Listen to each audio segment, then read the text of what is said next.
to Elena for being such a supportive wife. Some women forget that their money isn't just theirs once they marry. It belongs to the family. Those were the exact words my mother-in-law used as she raised her glass to toast me in front of 30 extended family members. My husband chuckled approvingly. They all thought I was the quiet, compliant cash cow, too polite to ever make a scene. They didn't know that while they were laughing at my expense, I had already finalized the forensic audit of their secret withdrawals. I stood up, raised my own glass, and delivered a single sentence that froze the entire room and initiated a financial checkmate they would never recover from. My name is Sarah. I'm 35, I've been married to David for 7 years, and I am the lead software architect at a major tech firm. For my entire marriage, I was the designated peacekeeper.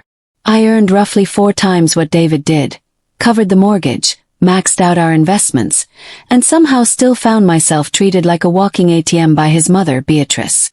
Beatrice viewed my income not as my achievement, but as a communal family asset she had a divine right to manage.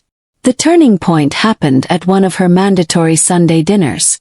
Her immaculate house always felt less like a home and more like a staging ground for her passive aggression.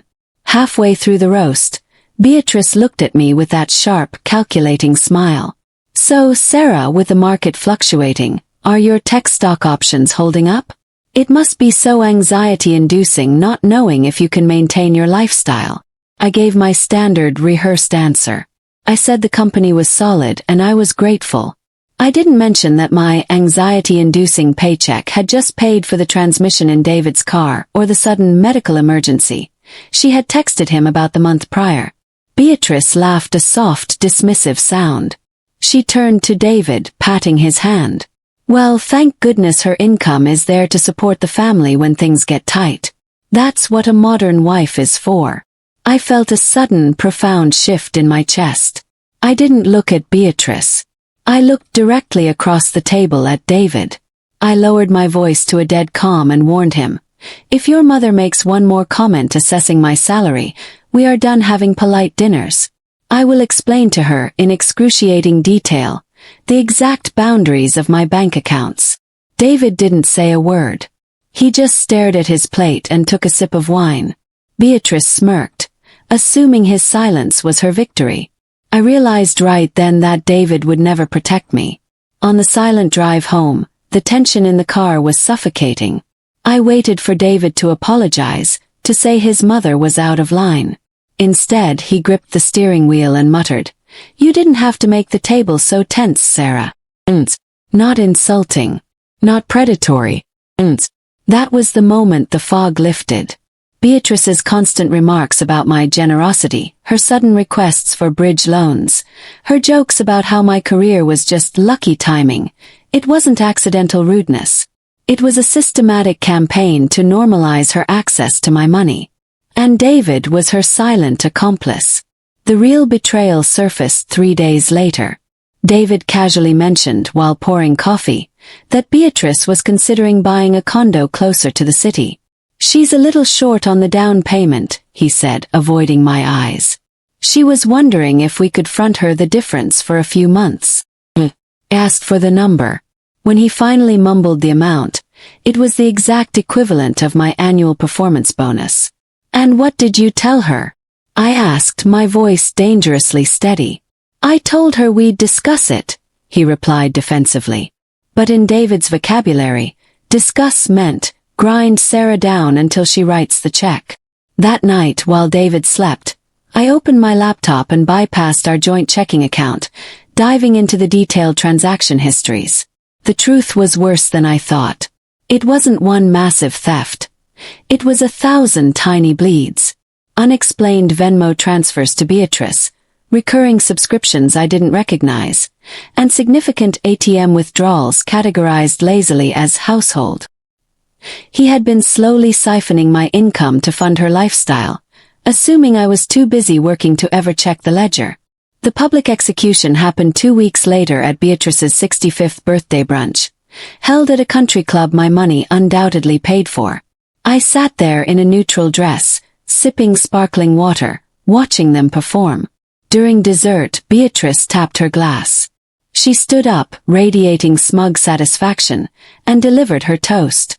"I want to thank Sarah," she announced loudly to the room of 30 guests, "for being such a supportive wife. Some women forget that once they marry, their money belongs to the family." Polite laughter echoed. David smiled and nodded. I felt nothing but a cold, clinical absolute. I stood up slowly, picking up my glass. The room quieted, expecting a demure thank you. "To clarity," I said, my voice carrying easily over the tables.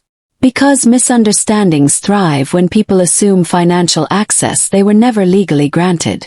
The silence was deafening. Beatrice's smile shattered. David grabbed my wrist under the table, whispering frantically, "Sit down, Sarah." I pulled my arm away, met his panicked eyes, and walked out of the dining room. I didn't argue when I got home. While David paced the living room, sputtering about how I had humiliated his mother, I simply opened my laptop. Over the next 48 hours, I systematically dismantled his access to my life. I rerouted my direct deposits to a private, single-signer account. I froze the joint credit cards. I revoked his authorized user status. Then I drafted a single, indisputable email to David and Beatrice, attaching a spreadsheet of every unauthorized transfer made over the last 3 years, demanding immediate reconciliation. 3 days later, my phone rang. "Sarah, darling," Beatrice purred, her voice tight with suppressed panic. "David's card was declined at the grocery store. There must be a bank error." "There is no error, Beatrice," I replied evenly. "The access was revoked. The email I sent outlines the repayment schedule for the funds David diverted to you." She dropped the sweet act. "You are tearing this family apart over pennies. You are being hysterical." "I'm not hysterical," I corrected her. "I'm auditing." The panic shifted from anger to sheer terror when the formal demand letter arrived via certified mail from my attorney. It wasn't a threat of divorce yet. It was a legal request for repayment. The beautiful twist was what my lawyer found hidden in those bank statements. Beatrice hadn't just been taking my money for condos and vacations.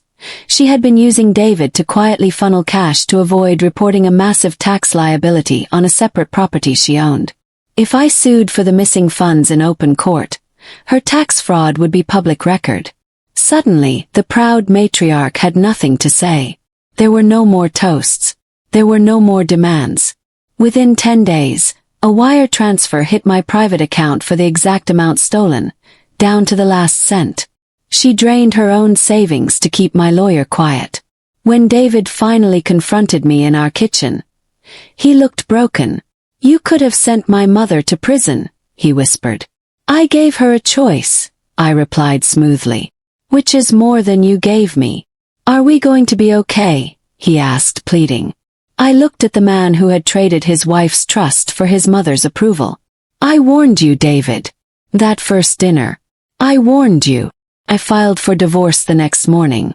I left the house, kept my assets entirely intact, and left David to explain to his mother why the bank was officially closed. Join Vengeful Goddess. Subscribe, comment, like, and share. Together we turn pain into power.